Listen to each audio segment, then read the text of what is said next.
একা Emiliano Martinez আর কত বাঁচাবেন? একের পর এক দুর্দান্ত সেভ করেও শেষ পর্যন্ত শিরোপা রক্ষা করতে পারল না আর্জেন্টিনা। দীর্ঘ ১৬ বছর অপেক্ষার অবসান ঘটিয়ে বিশ্ব চ্যাম্পিয়ন হল স্পেন। ম্যাচের সারসংক্ষেপ: ফিফা বিশ্বকাপ ২০২৪-এর ফাইনালে মুখোমুখি হয়েছিল দুই পরাশক্তি, স্পেন ও আর্জেন্টিনা। শুরু থেকেই বলের দখল ও আক্রমণে আধিপত্য দেখায় স্পেন, তবে আর্জেন্টিনাকে বারবার ম্যাচে টিকিয়ে রাখেন গোলরক্ষক এমিলিয়ানো দিবু মার্টিনেজ। একাধিক নিশ্চিত গোল অবিশ্বাস্য দক্ষতায় ঠেকিয়ে দেন তিনি।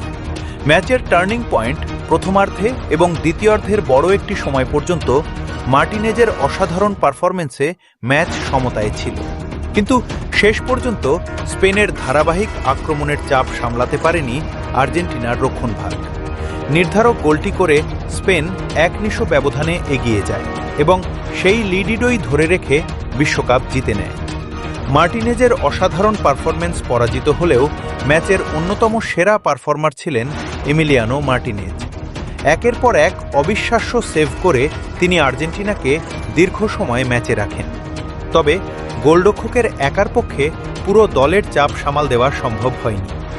এই জয়ের মাধ্যমে দীর্ঘ ১৬ বছর পর আবারও বিশ্বকাপ ট্রফি নিজেদের ঘরে তুলল স্পেন। দলগত ফুটবল, দুর্দান্ত পাসিং এবং নিয়ন্ত্রিত আক্রমণই তাদের সাফল্যের মূল চাবিকাঠি হয়ে ওঠে। স্পেনের জন্য এটি গৌরবময় এক অধ্যায়, আর আর্জেন্টিনার জন্য তীব্র হতাশার রাত। তবুও এমিলিয়ানো মার্টিনেজের লড়াকু পারফরম্যান্স ফুটবল প্রেমীদের মনে দীর্ঘদিন স্মরণীয় হয়ে থাকবে। আপনার মতে আর্জেন্টিনার পরাজয়ের জন্য সবচেয়ে বেশি দায়ী কে?